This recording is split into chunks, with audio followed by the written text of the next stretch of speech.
英国电视直播现场，以色列的谎言还能骗谁？在我过去的节目里，我多次提到，以色列这个中东的恶霸，虽然现在还有西方政府的支持，但西方普通民众早就厌倦了他们的谎言。越来越多的人认清，这个政权比当年的纳粹德国更邪恶。在亚非拉的国际南方国家里，以色列早已臭名昭著，而如今连西方的群众也把它看作十恶不赦的恶棍。我相信用不了多久，英法这些西方国家也会在民意的压力下，逐渐和以色列这个邪恶政府划清界限。当然，也会有朋友怀疑我的判断。所以，今天我特地把英国 LBC 新闻记者 Lewis Goodall 对前以色列反犹主义特使 Michal Cotler-Wunsh 的整段访谈推送给大家。如果你听英文吃力，也没关系，可以看中文字幕。你会发现，从他们的激烈争论和记者 Goodall 的表情里，其实能看出很多东西。看完之后，你自己判断，以色列的谎言在英国还有没有市场？ Far-right activist Tommy Robinson to visit Israel, praising him as a courageous leader against radical Islam, leading British Jewish organisations, we should say, including the Board of Deputies and the Jewish Leadership Council, strongly condemning the invitation, labelling Robinson a thug who represents the very worst of Britain. Well, we're joined now by Michal Cotler-Wunsh, who's Israel's former special envoy for combating anti-Semitism, resigned from her post this week and has clashed with that same minister, the Diaspora Affairs Minister Chickley, earlier this year over far-right invites to the country. Michal, thanks so much for joining us this morning. To many of us in Britain, this seems an extraordinary turn of events, perhaps less extraordinary to you who's been following it closely. Is this part of a pattern? I think it's part of a lack of understanding, including in Israel, that anti-Semitism has one definition, whether it comes from the extreme right, the extreme left, the extreme Islamist, the International Holocaust Remembrance Alliance definition of anti-Semitism, the result of a very long democratic process that was adopted by more than 40 countries, including the UK, across institutions and many of the universities in the UK, enables to identify and combat anti-Semitism for precisely what it is, which is the predictor of extremism, as I said, no matter where it comes from. And that is, in fact, in many, many ways, what's been the hindrance across spaces and places in comprehensively identifying and combating and actually being able to even identify what has become the normalized mainstream strain of anti-Semitism that is ravaging democracies around the world, including in the UK, including with the murder of two people, Jews, praying on the holiest day of the Jewish calendar on Yom Kippur in Manchester,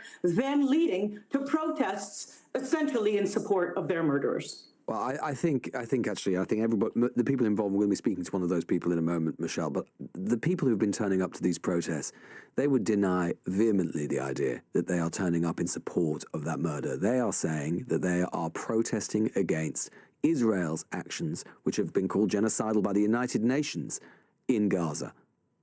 Let's be very clear. Genocide has a definition. The fact that the United Nations and its agencies and institutions, and I'm going to say the human rights infrastructure. Yes, Michal, but just let me just finish I know the that, sentence. but you accuse those people of supporting that murder. On what basis do you say that? Please allow me to respond. Genocide has a definition.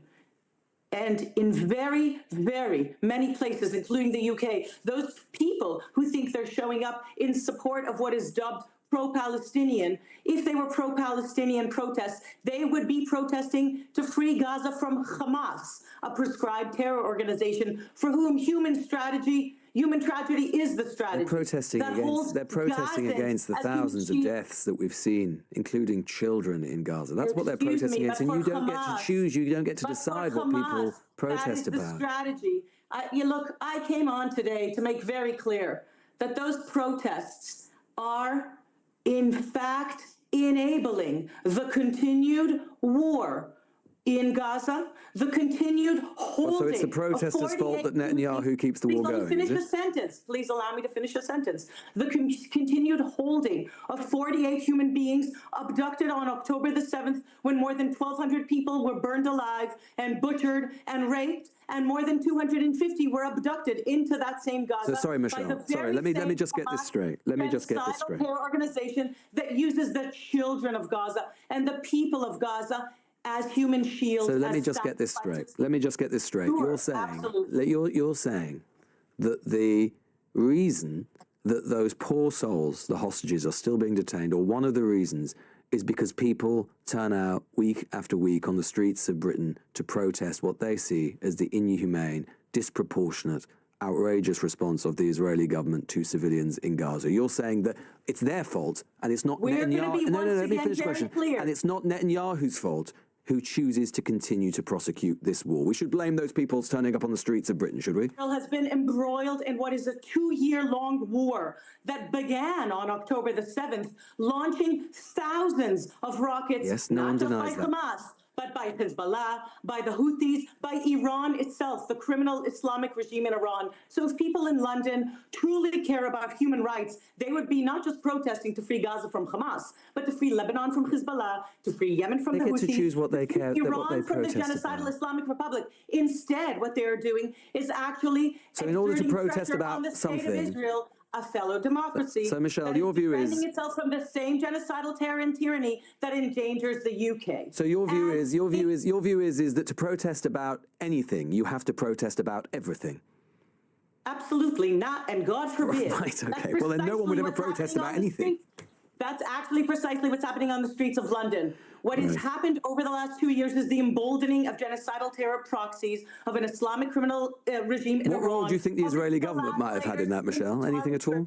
You're not letting me finish one sentence, and I doubt that anybody can understand anything we're saying in this way. Please allow me to finish a sentence so at least your listeners can doubt a little bit of what it is that's happening on the streets. And I don't doubt the good intent of the majority of the people that are showing up on the streets, actually believing that what they're fighting for is human rights. But what they are emboldening is the same genocidal terror and tyranny that Churchill warned Chamberlain that when given the choice between dishonor and war, when you choose dishonor, you will have war. We are embroiled and on the front lines of, that is the state of Israel, a war of barbarism on our civilization. So will you welcome?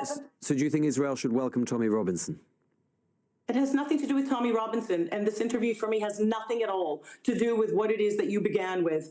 Tommy Robinson and many others have to utilize the IRA working definition of anti-Semitism to identify the anti-Semitism in their own backyard, if you will, if they're actually committed to combating anti-Semitism. That is the test, because as I said, it's interesting how the far or extreme right, the far or extreme left, the far or extreme Islamists intersect at that ever-mutating, lethal, viral hate that is anti-Semitism, that the IRA definition actually enables to identify all strains. One final thing, Michal. Whether they are the traditional strains or the new strain, modern strain, just the anti-Zionist strain that has systematically and for decades demonized, delegitimized, and applied double standards to the state of Israel, the Jew among nations. One final thing, Michal. One final thing, Michal. You say you don't doubt the intentions. I will just note that you began this interview by alleging that people who are turning up to those protests are celebrating and doing so, supporting the heinous events that happened in Manchester. That is clearly. What is it that you think? I'm just repeating what you said. The brutal murder of anybody else